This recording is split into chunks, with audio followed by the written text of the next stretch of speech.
Abra sua Bíblia em Amós capítulo 5.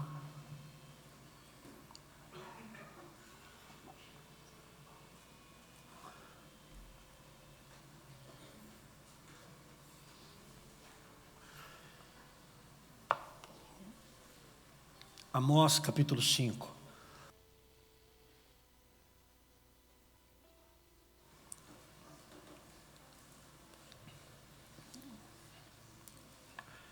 Eu imagino que o Amós esteja aí na sua Bíblia.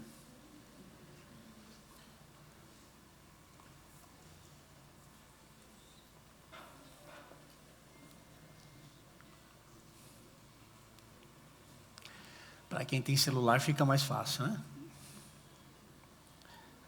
Para os da antiga, como eu, o barulhinho da folha avisa se já encontrou ou não. Amós capítulo 5, eu vou ler dos versículos 21 até o 24.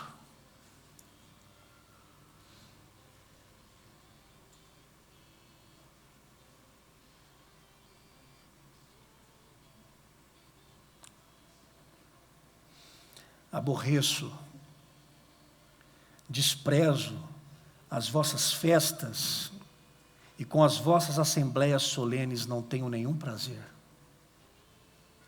E ainda que me ofereçais holocaustos e vossas ofertas de manjares, não me agradarei deles, nem atentarei para as ofertas pacíficas de vossos animais cevados.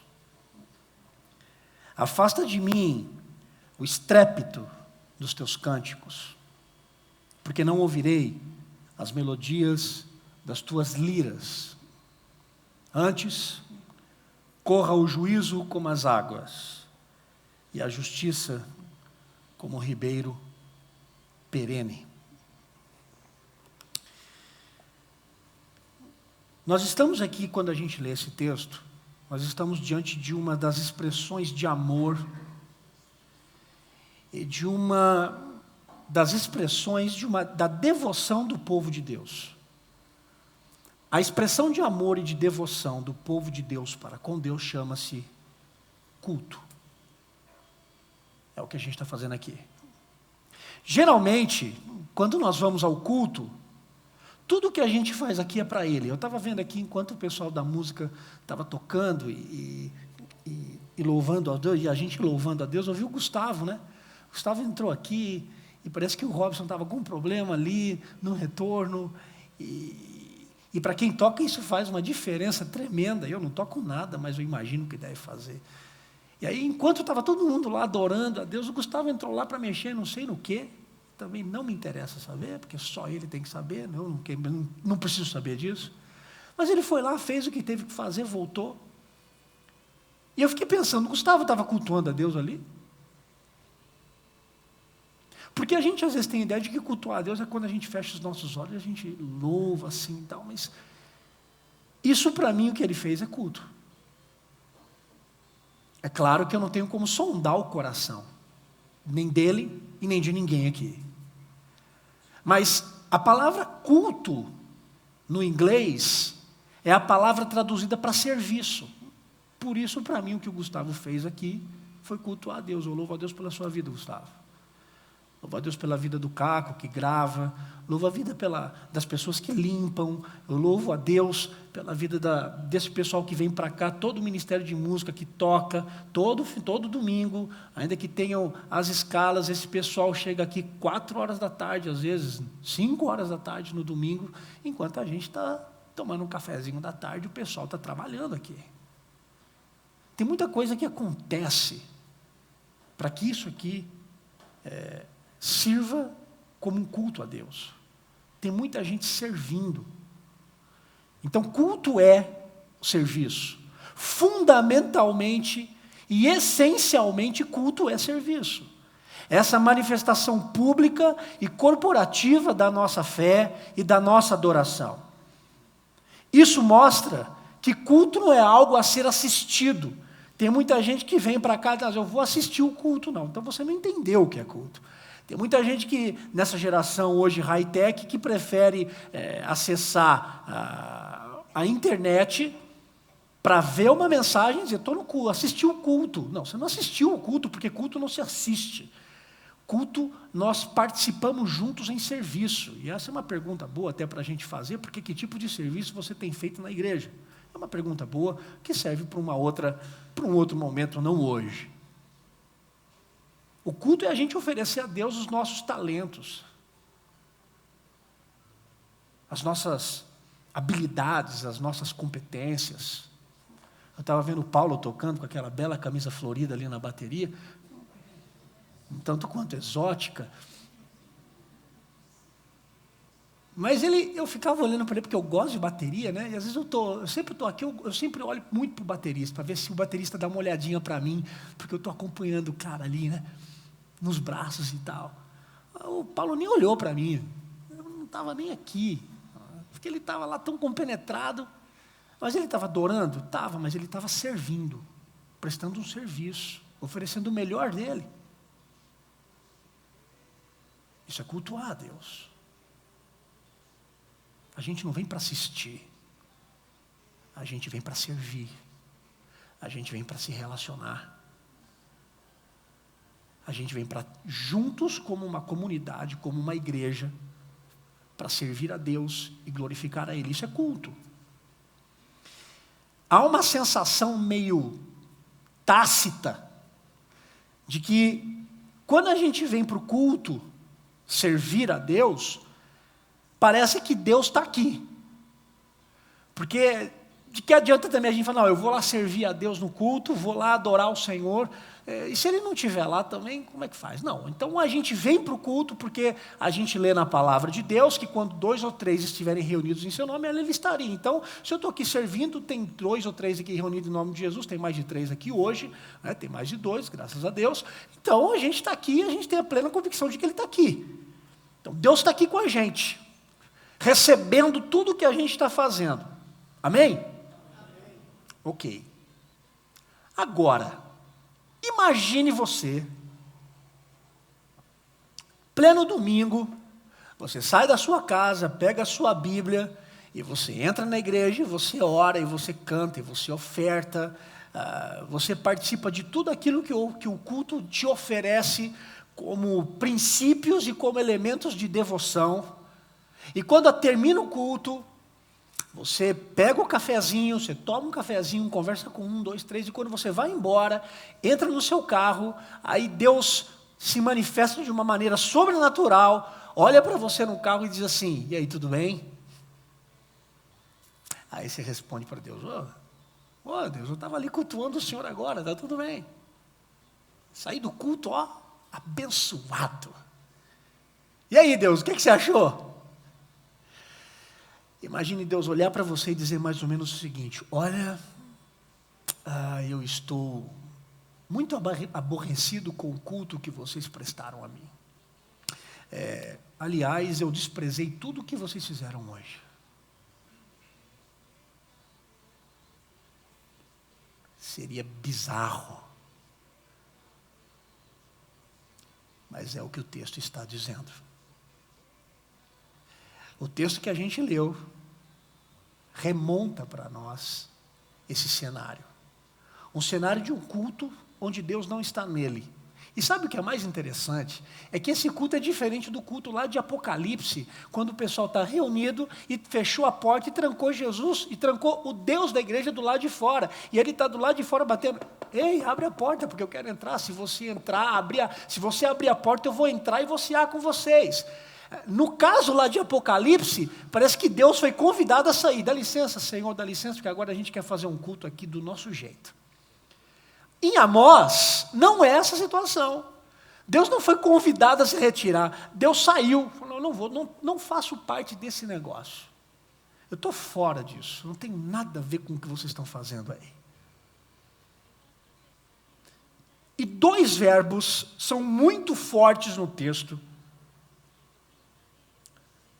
e são usados como resposta de Deus para o culto que eles estavam fazendo. Os 2 verbos são aborrecer e desprezar, fortes. Eu estou aborrecido. E parece que o segundo verbo ainda é mais intenso, parece que ele vai fazendo eu estou aborrecido. Não, eu não estou aborrecido, eu estou desprezando. Bom, deve-se ter uma razão muito forte para Deus se aborrecer e para Deus desprezar aquilo que o povo fazia em adoração e aquilo que o povo estava fazendo, que era o que Deus pedia para fazer. E aí sabe o que o Amós faz aqui, usado por Deus? Deus, usando Amós, vai exemplificar todos os pontos da adoração daquele povo que ele aborrecia e que ele desprezava. Primeiro, ele começa falando das festas. A gente não tem certeza aqui que tipo de festa era essa, mas a gente sabe que todo tipo de festa, principalmente do hebreu antigo, era carregada de aspecto religioso. Agora, o que me chama a atenção é que o texto não está falando de uma festa, o texto está no plural. O texto está falando, eu aborreço e desprezo as suas festas. Ou seja, tudo que o povo de Deus estava fazendo como celebração para Deus, Deus está dizendo, estou fora.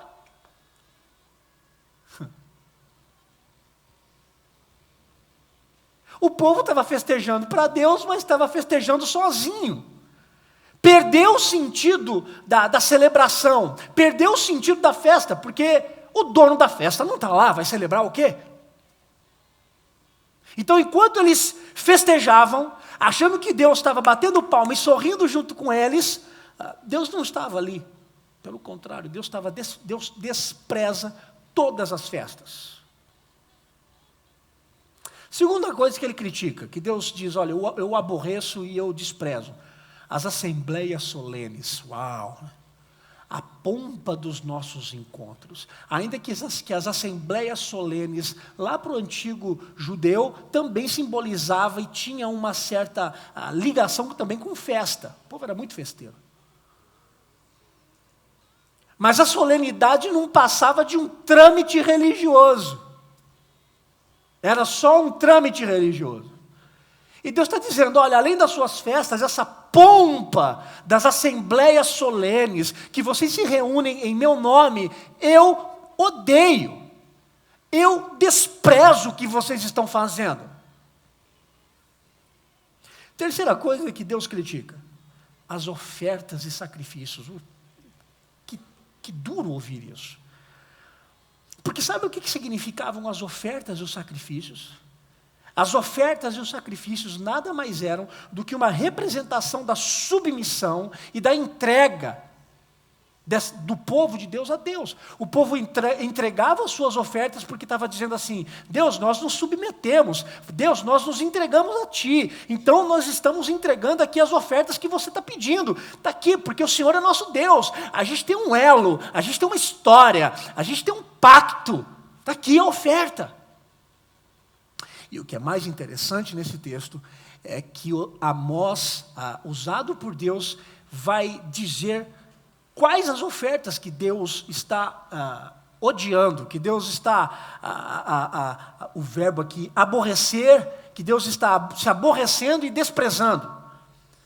Primeiro, os holocaustos eram o animal inteiro, todo animal era queimado. Os holocaustos e as ofertas de manjares, ou as ofertas do cereal.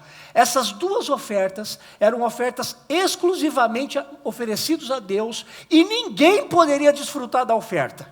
Ninguém poderia ir lá pegar a oferta. Diferente da terceira oferta mencionada, que é a oferta pacífica.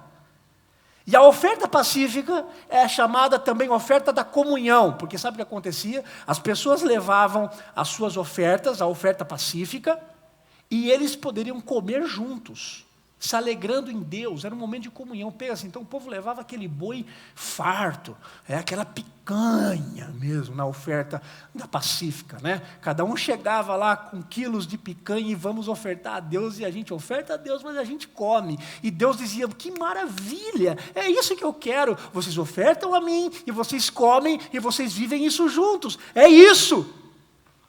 E Deus está dizendo, olha, além dos holocaustos e das ofertas de manjares, essa oferta que vocês fazem para ficarem juntos, para comerem juntos, esse café da manhã, esse jantar, esse cafezinho pós-culto solene, estou fora, não tenho nada a ver com isso, com o que vocês estão fazendo.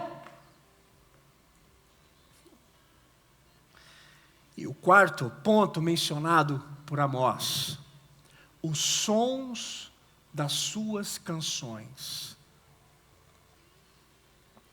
E aqui Deus bateu pesado. Esse ponto é bem interessante, porque o texto está dizendo que as músicas que enchiam o ar, tanto das festas, quanto desse momento de adoração regular, feita no templo, sabe do que essas músicas são chamadas por Deus? Barulho.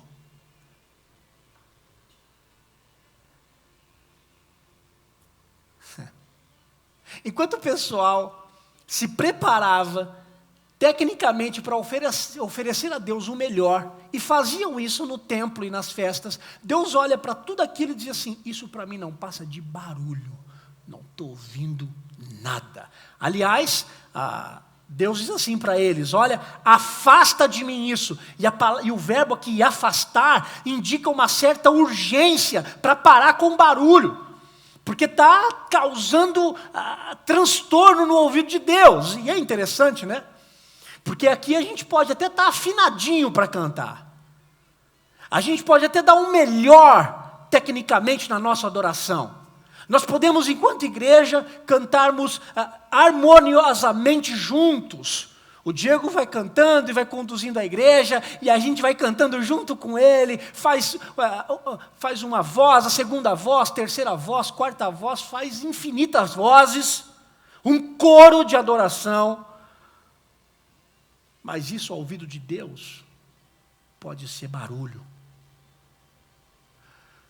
O que mostra que o ouvido de Deus é diferente do nosso. O que mostra que a nossa valorização pode não ser a mesma valorização de Deus. O que sobrou do culto? Quando eu olho para o texto, eu fico me perguntando, o que sobrou do culto? Porque as músicas que o pessoal treinava para tocar era barulho. As ofertas não cumpriam com as suas exigências. O culto solene também não servia para nada. E as festas também Deus odiava e aborrecia e desprezava. O que sobrou do culto? Sabe o que sobrou do culto? Nada. Deus não está nesse tipo de culto. E pasmem, o culto está acontecendo dentro de uma forma ordeira, dentro da lei, cumprindo com as exigências que Deus havia pedido para eles. Sinceramente, eu confesso que eu não sei se a igreja contemporânea, ela está preocupada com isso.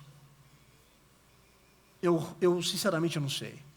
Porque às vezes eu tenho a impressão de que nós estamos querendo um culto tecnicamente bonito, um culto tecnicamente contemporâneo, mesmo que Deus não esteja nesse negócio. Porque a impressão que se tem é que o culto tem que ser bonito para nós, não para Deus.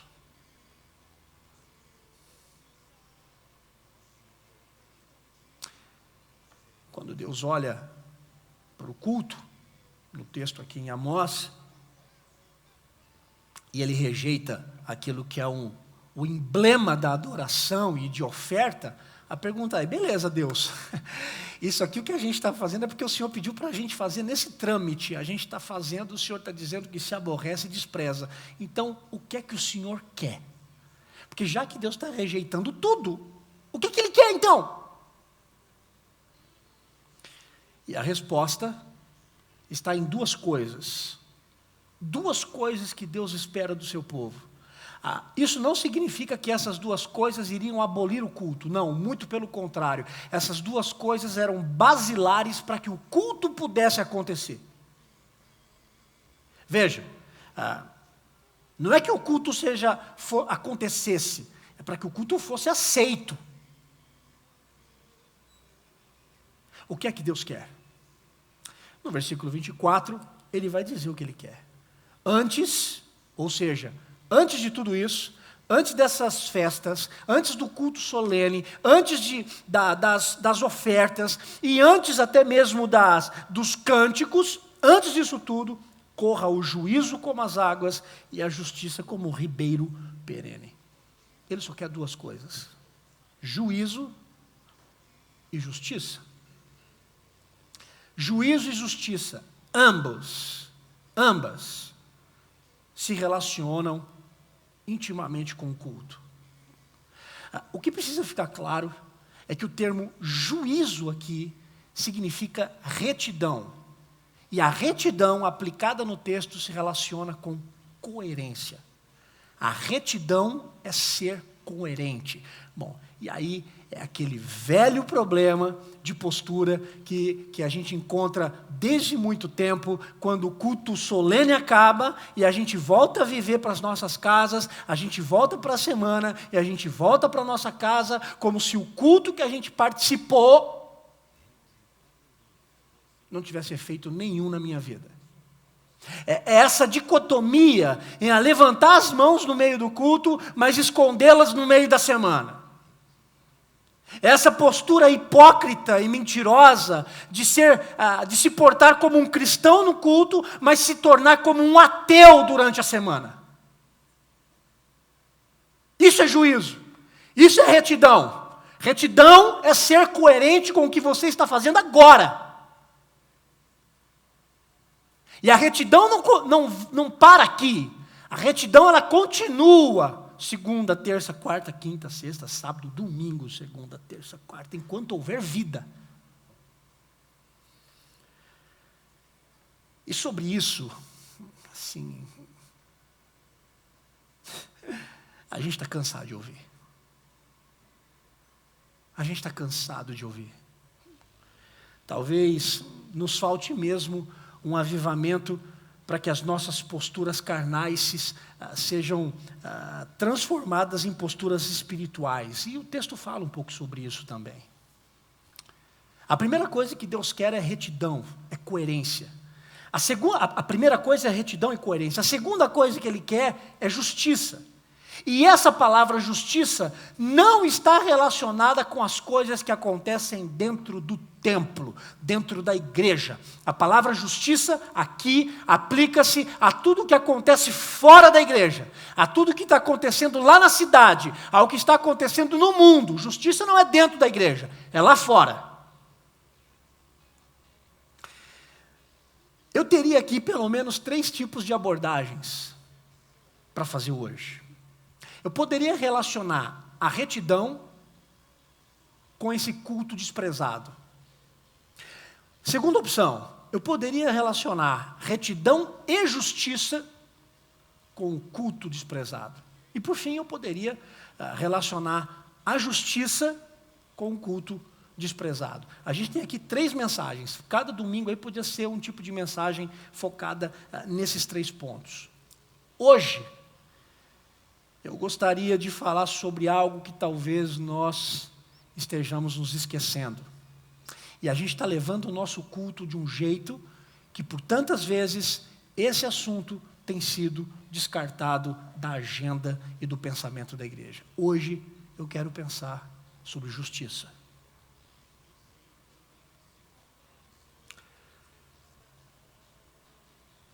Basicamente, a mensagem de Amós tem um significado teológico que remove 3 coisas do povo de Deus naquela época. A casca do prazer, eles tinham um prazer que não era em Deus. A casca do orgulho, eles eram orgulhosos porque eles faziam, do modo como eles faziam e do jeito que viviam. E a casca, que essa para mim tem que sair com jejum e oração, da tradição religiosa. Amós, ele é um profeta, e ele está profetizando no reino de Israel. E quem é rei, na época de Amós, é Jeroboão II. Jeroboão II foi um rei fantástico, porque ele desenvolveu o aspecto militar. Com ele, a potência militar de Israel se desenvolveu, cresceu. O negócio é que essa potência militar crescendo trouxe muita dificuldade para o ministério de Amós. Sabe por quê? Porque se nós temos um exército bom, porque se nós temos uma polícia boa, porque se nós temos um aspecto de segurança nacional muito bom, vou me preocupar com o quê? Não vou me preocupar com nada. E aí, o Amós apresentava-se diante da sociedade e dizia assim: olha, vocês estão enrolados com Deus. E eles diziam assim: olha, esse Amós é um coitado. Esse Amós é um boiadeiro, vai cuidar de bode, de vaca, volta para a fazenda, irmão, volta para a fazenda, porque aqui não é o seu lugar. Pouca gente levava a sério as advertências do Amós sobre condenação futura. Ninguém, na verdade, estava dando trela para o boieiro chamado Amós. A pergunta é, se estava tudo bem, se o governo de Jeroboão II trouxe grande potência militar e segurança para Israel, por que Deus usa Amós para falar sobre justiça? Se estava tudo bem, por que Deus usa Amós para falar sobre justiça? A resposta é simples. Porque o povo estava sofrendo com uma palavrinha que às vezes nós negligenciamos. Ou muitas igrejas têm medo de falar. O povo estava sofrendo com injustiça social. Dá uma olhadinha no capítulo 5, no versículo 12, um pouquinho antes do que a gente leu. Versículo 12 diz assim: porque sei serem muitas as vossas transgressões e graves os vossos pecados. Afligis o justo, tomais suborno e rejeitais o necessitado na porta. Povo orgulhoso, o povo estava soberbo, negligenciando aqueles que eram necessitados na porta, faziam negócios obscuros, afligia aquele que era justo, aceitava suborno, dinheiro no bolso é o que vale, ponto final. O que se tinha na época de Amós, um caos de injustiça social, e esse cenário não é diferente dos dias de hoje. O que acontece aqui com Israel, nessa época, é que o poder político trouxe grande influência para Israel. Eles controlaram as rotas de comércio, eles controlavam as estradas, e essas estradas e essas rotas de comércio trouxeram o que para Israel? Riqueza, dinheiro. Só que tem um problema. À medida em que eles construíram e tinham a administração dessas rotas e dessas vias de comércio, além da riqueza, entraram junto com o dinheiro as influências culturais que não tinham nada a ver com o aspecto hebreu antigo. Começou a entrar junto com o comércio essa incompatibilidade moral e ética na tradição hebraica. E aí, essas pessoas que entraram por essas estradas, eram ricos latifundiários, eram comerciantes, eram oficiais do governo. Esse pessoal entra e começa a fazer o que em Israel? Despontar, crescer financeiramente. Em Amós, depois você pode ler o livro todo de Amós. Em Amós diz assim que Deus olha para eles e diz assim: vocês constroem grandes casas que mais parecem palácios e castelos. Diz também em Amós, no capítulo 3, versículo 15, que eles tinham duas casas, uma para verão e outra para inverno. Pensou? Eu tenho uma casa de verão, que eu vou para a praia, e tenho uma casa de inverno lá em Caldas Novas. Deus está dizendo assim: vocês têm duas casas, vocês estão soberbos. Eu vou acabar com esse negócio. Resumo: a sociedade em que Amós estava profetizando era uma sociedade que vivia e que gostava da vida luxuosa. Essas pessoas se sentiam seguras, orgulhosas, totalmente despreocupadas com as misérias do restante da população. Porque o que vale é que eu esteja bem. Eu estou bem. Aliás, eu estou tão bem que o meu dízimo sustenta metade dessa igreja. Eu não preciso me preocupar com o pessoal que está desempregado, com o pessoal que está doente, que não tem condições de fazer um exame. Eu não tenho que me preocupar com os mendigos da rua. Eu dou lá R$10 para ele, está tudo certo. Sabe o que era mais difícil de tolerar? É que essas pessoas que entraram em Israel por conta do comércio e do crescimento militar, essas pessoas enricaram, cresceram financeiramente, não só por negociações legais, mas também por meios ilegais. A pergunta é, o que é que o Amós faz? O que é que o pastor faz? O pastor olha para a sociedade, o boiadeiro Amós olha para a sociedade e condena a sociedade toda. Ele condena os comerciantes, ele condena as mulheres ricas por desprezarem as mulheres pobres. Ele condena os aluguéis abusivos que eram cobrados. Tudo isso está no livro de Amós, depois você lê durante a semana. Leia o livro de Amós, você vai gostar. Ele condena o suborno no tribunal de gente que ganhava dinheiro para dizer, não, esse aqui está livre, não, esse aqui vai ser preso porque eu recebi o dobro para dizer que ele está preso. Enquanto isso, o pobre, o fraco, o devedor e o servo, todos eles eram maltratados.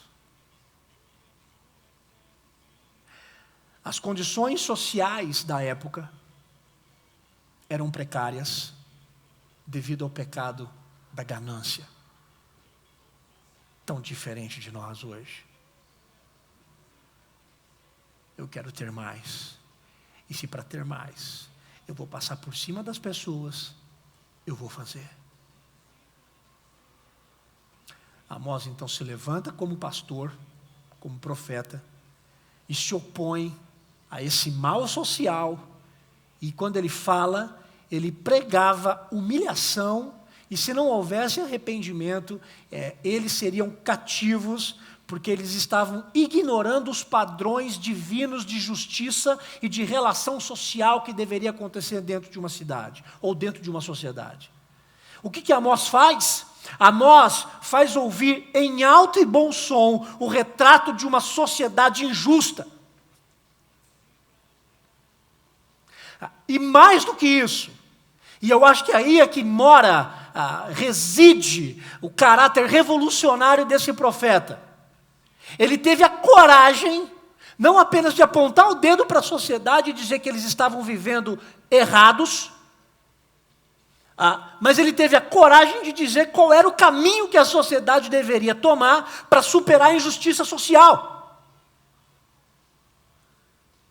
Era um pastor quase meio que ministro aqui, né, de direitos humanos, não sei. Mais ainda do que isso, sabe o que o Amós faz? E aí é que complica a coisa.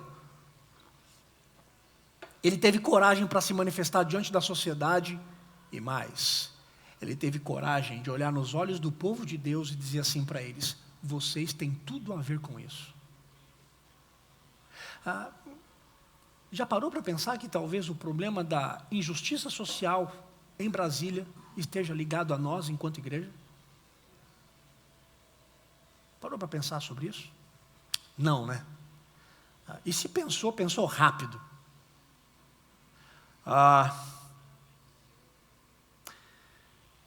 E por que eu estou dizendo que o Amós olhou para o povo de Deus e disse assim para eles, vocês têm tudo a ver com o problema da injustiça social? Porque o Amós olha para o povo de Deus e diz assim, ao invés de vocês ficarem preocupados com um culto bonito, tecnicamente organizado, mas mentiroso, um culto que só trabalha o proforme, vocês deveriam viver o culto não apenas com retidão, com juízo, com coerência, mas também o culto que vocês realizam aqui deveria sair para fora da cidade e lá fora vocês devem evidenciar a justiça do reino de Deus no mundo injusto.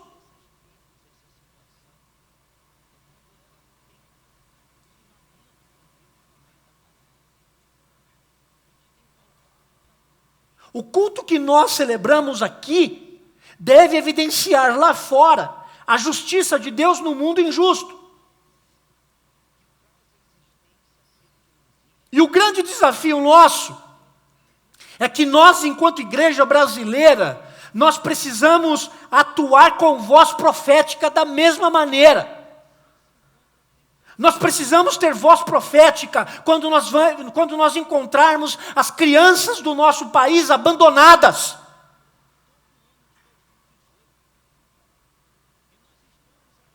Violentadas, moralmente, psicologicamente e sexualmente. A igreja precisa se levantar com voz profética, falando contra essas condições desumanas que muita gente está vivendo. A gente diz assim, né? A escravidão acabou, né? A escravidão acabou mesmo? Eu tenho minhas dúvidas, eu acho que ela não acabou não, eu acho que ela se modernizou. Tem muita gente fazendo roupa que a gente usa, que a gente paga caro. Tem muita gente fazendo as roupas que a gente paga caro em grife, num cubículo escuro, tomando um pãozinho de manhã sem comer mais nada o resto do dia. E sabe o que a igreja fala sobre isso? Nada! Por que a gente quer falar? A gente quer falar sobre a santidade. A gente quer falar sobre o culto. Vamos falar sobre as estruturas litúrgicas da nossa igreja. Vamos falar sobre calvinismo. Ok, vamos falar sobre calvinismo. Você quer falar sobre calvinismo? Vamos começar com Calvino e ver o que ele fez em Genebra. Vamos falar sobre calvinismo. Vamos falar sobre a visão reformada, sobre a teologia reformada, pensando a redenção da sociedade que nós vivemos. A igreja precisa atuar com voz profética contra a violência da mulher.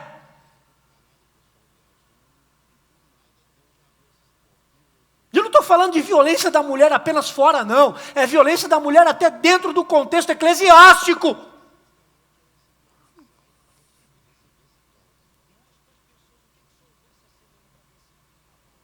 Ah, pastor, meu marido bateu em mim. Bateu em você? Eu tenho ética pastoral. Minha ética pastoral nessa hora é ligar para a polícia. Vou denunciar. Se você falar para mim, confessar que o seu marido bateu em você, eu vou denunciar ele na mesma hora. E pode vir, se ele quiser vir falar comigo, ele pode vir falar. O negócio é que eu não sou mulher, me desculpe. E sou meio Pedro, confesso.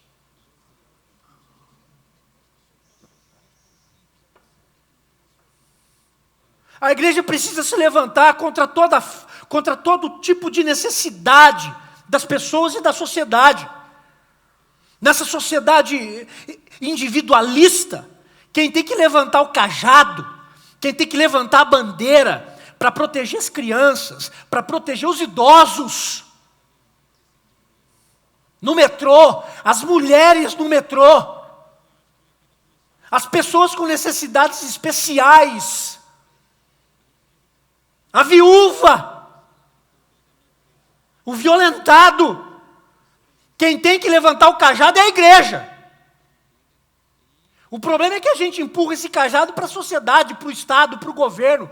A gente não tem que empurrar isso para o Estado, para o governo. É uma responsabilidade nossa enquanto povo de Deus. Onde é que está a igreja para cumprir o seu papel de consciência profética na sociedade? Sabe onde é que está a igreja? Sabe onde é que está a igreja? Dentro do templo. Nós estamos dentro do templo, preocupado com o nosso culto, o qual Deus olha e diz assim: vocês são barulhentos, cheio de hipocrisia, porque além de não viver com retidão, não promovem justiça social aos oprimidos.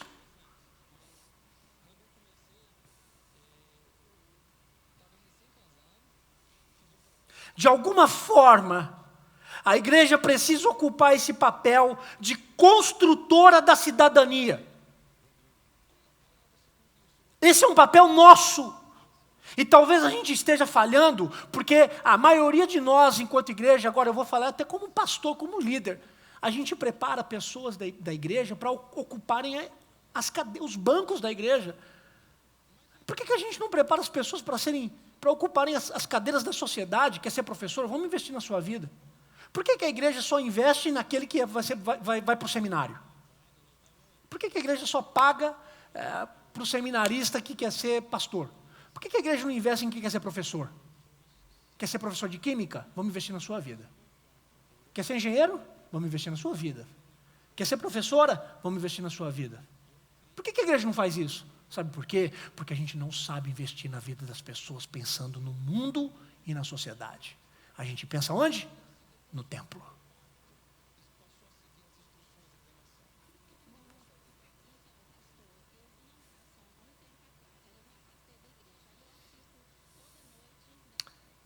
A igreja precisa ocupar esse papel de construtora da cidadania. E talvez aqui esteja o nosso grande problema. Porque eu acho que a gente não sabe fazer isso. Porque a gente aprende que a igreja tem que ser para nós. A gente não consegue pensar a igreja como uma resposta como uma resposta justa diante das injustiças sociais que a gente encontra no mundo. Bem como disse Carlos Bezerra.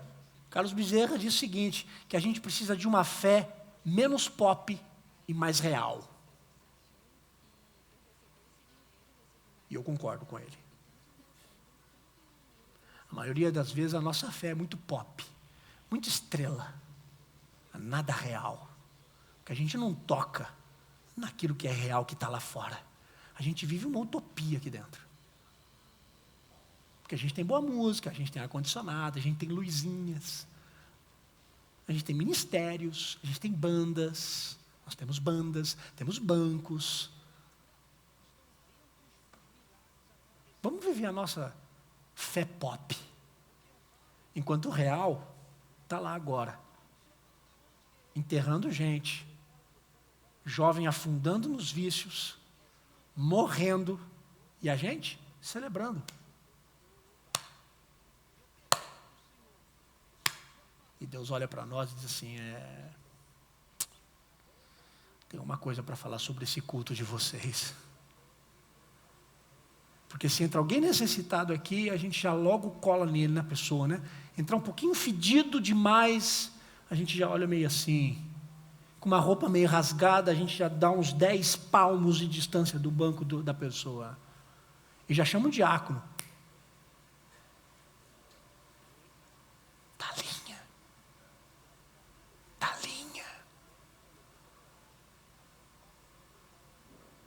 Porque a nossa fé é muito pop, é muito estrela, é muito elitizada.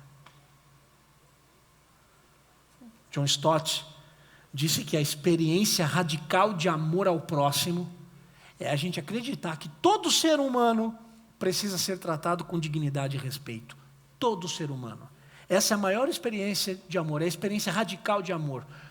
Não é só para o cristão, é todo ser humano, é a gente tratar com dignidade todo ser humano. E eu vou dizer uma coisa para você. É impossível nós nos convertermos a Cristo se nós não nos convertermos ao próximo. É impossível.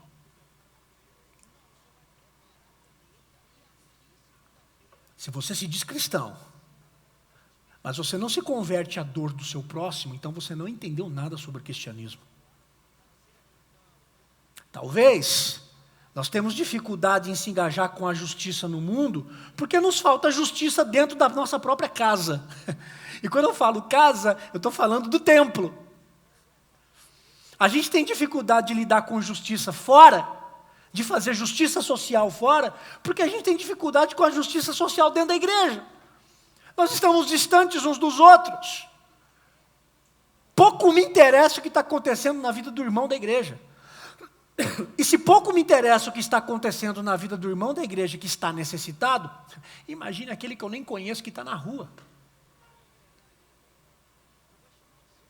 Em Atos 2, a gente tem um retrato de como é que nasce a igreja. Em Atos 2, no Novo Testamento.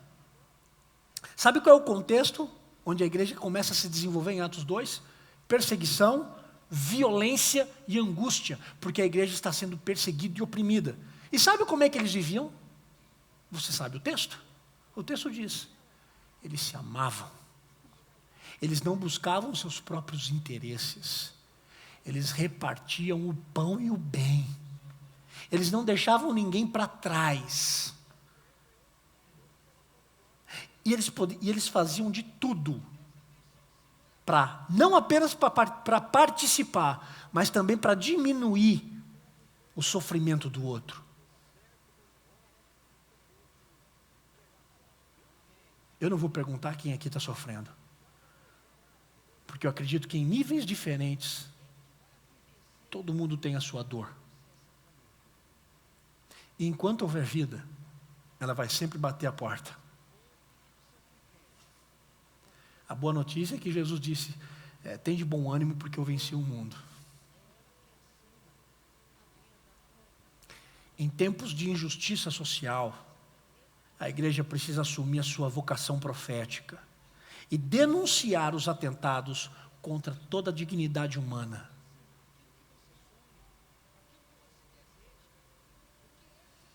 E mais do que denunciar, a ação social e justiça social, elas precisam ser uma agenda da igreja. A gente não pode negligenciar isso. E quando eu falo da igreja atuar com justiça social no mundo, eu não estou me referindo a um evento pontual. Por exemplo, vamos agora aqui achar em Brasília algumas pessoas necessitadas e vamos tentar ali fazer uma programação no sábado à tarde. Você não entendeu o que é justiça social ainda. Porque justiça social não é uma programação pontual. Sabe por que eu estou dizendo que justiça social no meio da igreja não é uma ação pontual? Olha o que diz o versículo 24 do capítulo 5. Versículo 24 diz assim, antes corra o juízo como as águas, e a justiça como ribeiro perene. Sabe qual é a ideia do ribeiro perene? Um riacho, um rio. A justiça, ela não pode ser um copo d'água derrubado na terra. Ela tem que ser como um rio. Ela é constante. Ela faz parte da vida da igreja. E eu vou dizer uma coisa para vocês. Ao invés de ficarmos preocupados com o nosso culto redondo, nós temos que nos preocuparmos com as pessoas que estão sofrendo. E quando a gente sentir um pouquinho da dor dessas pessoas que estão aí sofrendo injustamente por conta da nossa desigualdade social. E quando a gente começar a colocar a mão na cabeça, na consciência e no bolso, e fazer alguma coisa enquanto igreja, como um rio perene, não como um copo d'água derramado na terra, aí o nosso culto vai mudar. Aí alguma coisa vai mudar. Porque eu morro de medo do culto ser um fim em si mesmo. E não pode. Eu me deparei com uma poesia linda, de Haroldo Campos, e que eu chorei. Eu quero compartilhar com você um trecho pequeno da poesia de Haroldo Campos, chamada Servidão de Passagem. A poesia diz o seguinte, o azul é puro, o azul é pulso de barriga vazia. O verde é vivo, o verde é vírus de barriga vazia.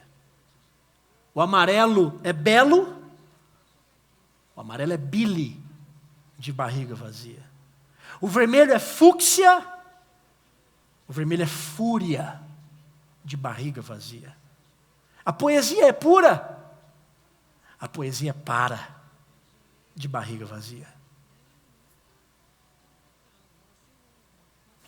Se o mundo que você olha é belo, é puro, cuidado.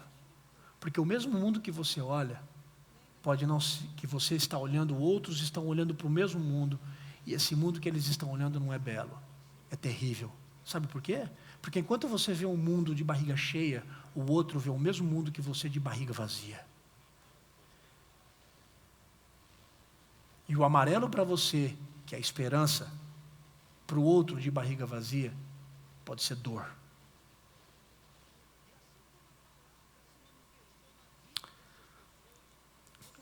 Jesus, ele viu as multidões e teve compaixão.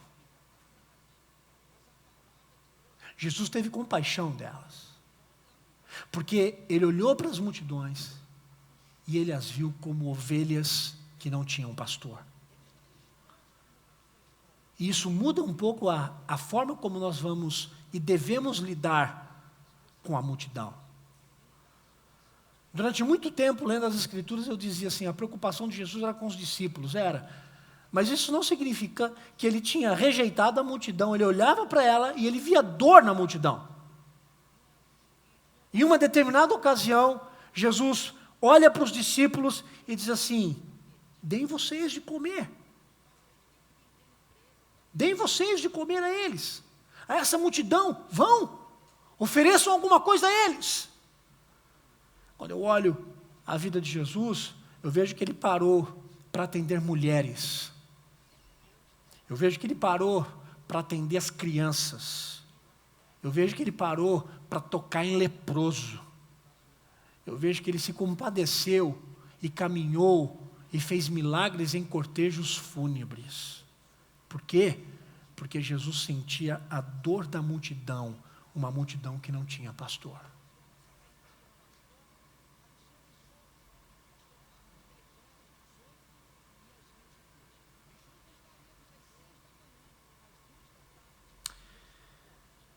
Eu não sei se eu não me lembro aqui se foi John Wesley que disse isso. Se não for, me perdoe. Mas se eu não me engano, John Wesley disse o seguinte, que a minha paróquia é a cidade.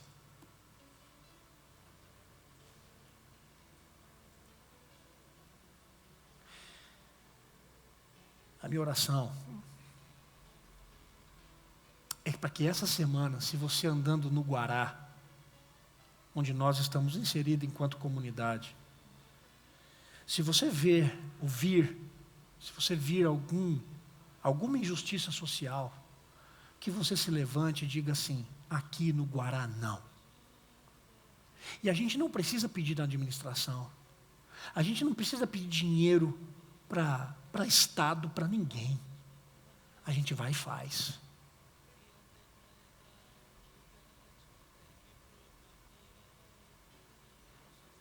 Porque eu não quero ser uma igreja na cidade. Uma igreja na cidade é essa igreja que está ali. A igreja está na cidade e pronto, acabou.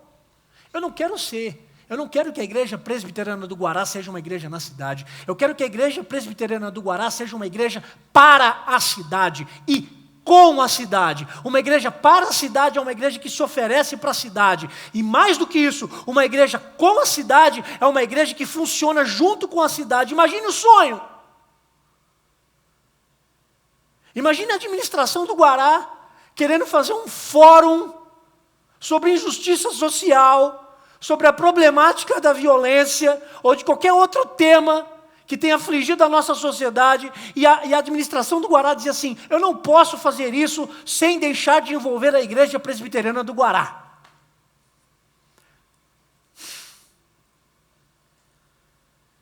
Isso é cultuar a Deus. O culto não pode ficar aqui. O culto tem que sair em vida para fora. De modo que aquilo que a gente canta, ouve, fala, se estenda ao coração do aflito e necessitado amanhã, hoje, agora. Eu não estou dizendo que eu tenho resposta para todos os males sociais. Eu não estou dizendo isso. Seria muita pretensão minha. Mas ficar parado, pensando só no culto, e a gente ficar aqui, dominicalmente girando em cima disso, eu preciso ler Amós capítulo 5. Porque se o meu culto não me empurra para o coração do necessitado, se o culto que eu presto a Deus não me leva a entrar no caminho de quem está desamparado. Que tipo de culto estou prestando ao meu Deus? Que tipo de igreja a gente está sendo?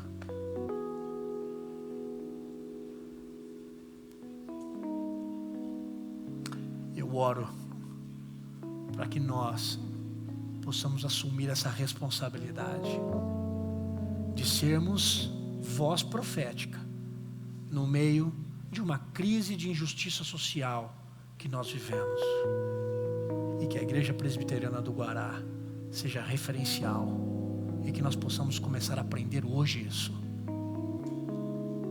a sermos uma igreja também para os aflitos, necessitados, excluídos e marginalizados da nossa sociedade. Que Deus faça isso em nós, para a honra e para a glória dEle. Vamos ficar em pé e vamos orar.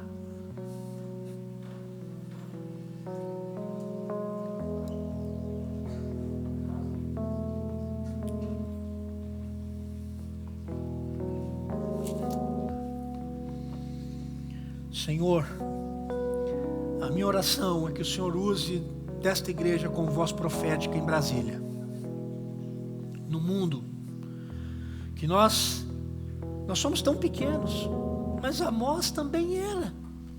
Amós era um profeta, um boiadeiro, e o Senhor usou para falar diante de uma geração e diante do povo do Senhor sobre as injustiças sociais.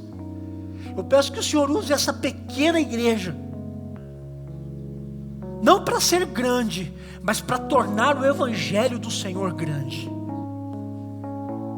E que pessoas que estão sofrendo, o Senhor nos presenteie, para que possamos servir de justiça de Deus na vida delas, para que elas entendam o Evangelho, sejam redimidas, e mais também do que isso, e além disso, encontrem dignidade humana.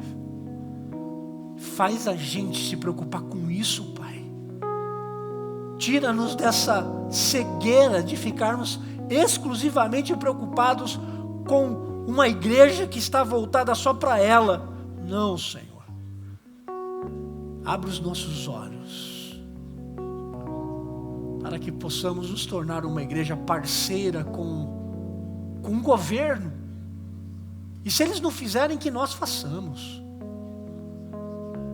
Uma igreja que caminha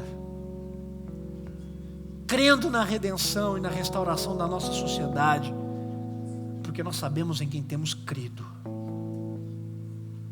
Que a graça do Senhor Jesus, o amor de Deus o Pai, a comunhão e a consolação do Espírito Santo esteja sobre a sua vida, capacitando você a viver o Evangelho de Jesus e se levantando com voz profética diante de uma geração que vive uma crise de injustiça social.